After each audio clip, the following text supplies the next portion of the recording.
Ini adalah alat-alat yang hampir di setiap rumah pasti ada, yaitu gunting dan juga pisau yang hampir kita pergunakan setiap hari teman-teman. Tapi semakin lama kita pergunakan, pasti pisau dan juga gunting ini tidak akan tajam. Nah, di sini saya mempunyai beberapa gunting dan juga pisau yang sama sekali tidak bisa dipergunakan. Dan masalahnya di sini kita tidak mempunyai alat asah. Jangan khawatir teman-teman. Di sini saya akan berbagi sebuah trik sederhana bagaimana cara menajamkan gunting dan juga pisau seperti ini dengan menggunakan cara yang sederhana saja. Jadi gunting dan juga pisau yang tadinya tumpul akan bisa kita pergunakan kembali. Jadi tanpa harus menggunakan alat asah. Kita coba gunting. Bisa terlihat sama sekali tidak mau terpotong. Kemudian ini. Nah, bisa terlihat ya. Kemudian dua gunting ini kayaknya masih tajam. Nah, ini masih tajam. Gunting yang tajam seperti ini teman-teman, masih tajam semuanya. Kalau yang dua ini tidak, sama sekali tidak terpotong. Jadi dua ini tidak tajam. Kemudian yang ini masih tajam. Kemudian kita pindah ke bagian pisau. Ini pisau yang sama sekali tidak tajam, padahal hampir setiap hari kita pergunakan. Nah, sebagai bukti di sini sudah saya sediakan juga ada pisau yang masih baru. Ini pisau yang masih sangat tajam sekali. Kita uji coba untuk memotong tali ya. Ini adalah tali yang lumayan sangat kuat dan ulet. Kalau misalkan pisaunya tajam, pasti dia akan terpotong. Kita bisa lihat ya. Ini kita potong terlebih dahulu seperti ini. Wow, terpotong dengan sangat mudah sekali. Bisa terlihat, kita getokkan.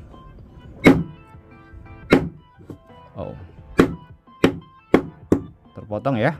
Kalau pisau yang ini kita bisa lihat ya, ini kita potong.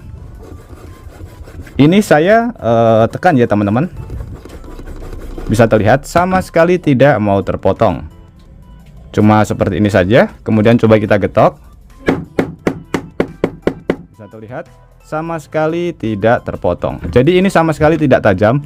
Kalau misalkan tajam, pasti di tangan saya akan terluka. Nah, seperti ini ya, tapi ini jangan dicontoh. Ini adalah gunting yang masih tajam. Biasanya seperti ini. Pada bagian mata pisaunya dia masih rapat. Kita bisa lihat ya, masih rapat seperti ini. Jadi ini masih bagus.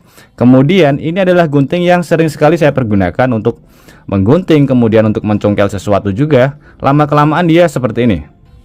Nah, terbuka pada bagian mata pisaunya. Ini yang mengakibatkan gunting tidak bisa bekerja maksimal, tidak bisa memotong maksimal ya. Perbedaannya sangat jelas sekali. Nah, bisa kita lihat ya. Nah, gunting-gunting yang seperti ini bisa tajam kembali tanpa harus kita asah teman-teman. Jadi tanpa harus menggunakan alat asah. Tapi kalau misalkan nanti harus kita asah, saya juga akan berbagi cara mengasah guntingnya seperti apa. Nah, caranya seperti ini. Ini kita uji coba lagi ya. Ini tidak bisa bekerja maksimal. Bisa terlihat ya, sama sekali tidak bisa. Sekarang caranya seperti ini. Ini kita rapatkan kembali dengan cara ini kita dorong ke sini. Yang ini kita dorong ke sana, jadi berlawanan arah supaya nanti lebih rapat, supaya nanti rapat kembali maksudnya. Nah, perlahan-lahan saja seperti ini. Kemudian kita bisa lihat ya, sudah lumayan rapat teman-teman. Bisa terlihat ya, hanya sekali saja kita paskan supaya tidak ada yang renggang lagi. Nah, sekarang kita uji coba untuk memotong kertas. Wow, bisa terlihat terpotong dengan sangat mudah sekali. Ini tanpa menggunakan alat asah teman-teman. Bisa terlihat ya, jelas sekali. Tadi sebelumnya tidak bisa kita pergunakan, sekarang sudah bisa. Kemudian kita lanjut yang kedua. Ini juga sama, dia seperti ini. Ini bisa kita rapatkan, kemudian nanti tinggal kita pergunakan. Jadi ini tanpa harus menggunakan alat asah. Nah, ini sudah rapat ya. Jadi sangat simpel dan sangat mudah sekali. Bisa terlihat teman-teman, tanpa harus menggunakan alat asah.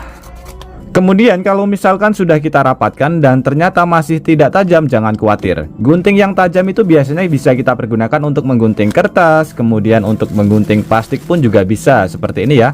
Jadi tidak hanya menggunting kertas saja. Ini kertas dan ini plastik. Ini sama sekali tidak bisa, kesusahan. Jadi kurang tajam teman-teman. Nah, untuk cara menajamkannya sangat simpel dan sangat mudah sekali.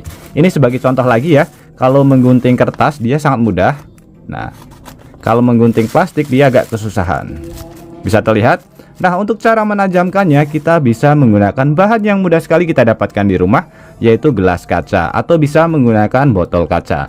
Cara mengasahnya seperti ini teman-teman. Jadi tinggal kita posisikan menggunting seperti ini, kemudian kita tarik seperti ini beberapa kali saja. Nah, jadi ini cara mengasah dengan menggunakan bahan yang mudah sekali kita dapatkan di rumah. Jadi kalau misalkan sudah kita rapatkan tapi ternyata masih belum tajam, bisa kita asah dengan menggunakan seperti ini, gelas maupun menggunakan botol kaca ya. Oke, kita asah lagi. Ini tanpa rekayasa ya teman-teman. Sekarang langsung saja, ini baru sebentar kita uji coba untuk memotong plastik. Kita bisa lihat. Nah, ini sudah bisa, tapi belum seperti ini ya. Kalau ini langsung keras. Nah, kita bisa mengasahnya lagi teman-teman. Jadi langsung tajam ya, tanpa harus kita membeli gunting yang baru lagi. Bisa terlihat, bisa kita bolak-balik supaya hasilnya nanti lebih maksimal. Oke, sekarang kita uji coba untuk menggunting plastik yang tadinya tidak bisa. Sekarang kita bisa lihat, wow, mantap sekali teman-teman. Jadi cukup simpel sekali ya bagaimana cara menajamkan gunting tanpa harus kita asah. Yang pertama bisa kita rapatkan, kemudian yang kedua cara mengasahnya cukup menggunakan bahan yang sederhana saja. Kemudian untuk selanjutnya adalah pisau ya teman-teman. Kalau pisau ini harus kita asah. Tapi kalau misalkan teman-teman tidak mempunyai alat asah, jangan khawatir. Di sini kita bisa menggunakan bahan-bahan yang mudah sekali kita dapatkan di rumah. Salah satu bahannya adalah ini mangkok yang berbahan dari keramik. Bisa menggunakan mangkok, kemudian gelas maupun piring. Yang penting yang berbahan dari keramik teman-teman. Ini sebagai alternatif alat asah darurat yang bisa kita manfaatkan. Caranya seperti ini. Di sini kita tambahkan sedikit air pada bagian mangkok ini ya. Ini tidak tumpah.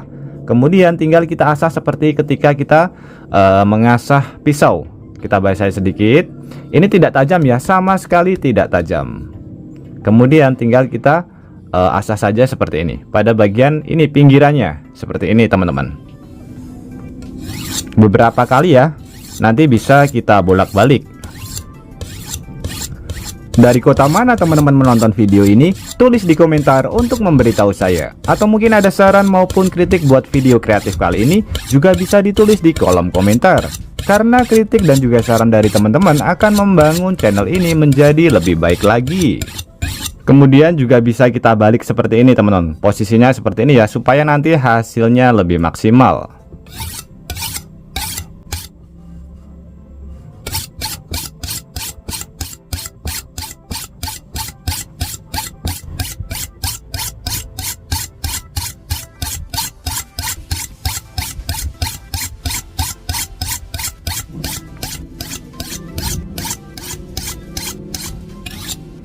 Oke, sudah selesai. Nanti sampai beberapa kali sampai pisaunya itu kembali tajam ya teman-teman. Sekarang kita uji coba. Ini saya lap terlebih dahulu. Bisa menggunakan kain atau menggunakan kertas ya. Nah, sekarang langsung saja kita uji coba hasil pengasahan dengan menggunakan bahan sederhana saja, yaitu mangkok ya teman-teman. Kita uji coba. Tadi tidak bisa kita pergunakan untuk memotong tali ini, tali yang lumayan sangat ulet ya, tali plastik. Sekarang kita uji coba. Seperti ini hasilnya teman-teman. Wow, terpotong dengan sangat mudah sekali. Kita bisa lihat ya. Bisa terlihat. Jadi ini lebih dari cukup kalau hanya untuk memotong sayuran. Kalau untuk memotong ini saja bisa, apalagi cuma sayuran atau buah-buahan teman-teman. Jadi sangat mantap sekali ya. Bisa terlihat terpotong dengan sangat mudah sekali. Nah, bisa terlihat ya. Jadi kita tidak perlu untuk membeli alat asah maupun membeli pisau yang baru lagi. Oke teman-teman, semoga tips sederhana ini bisa bermanfaat buat kita semuanya. Dan juga buat teman-teman yang suka tips sederhana ini, bantu tekan tanda like dan juga tekan tombol subscribe-nya teman-teman. Dan mungkin cukup sampai di sini dulu video terbaru dari Tukang AB. Terima kasih buat teman-teman yang sudah menonton. Semoga sehat selalu. Sampai jumpa di video selanjutnya. Wassalamualaikum warahmatullahi wabarakatuh.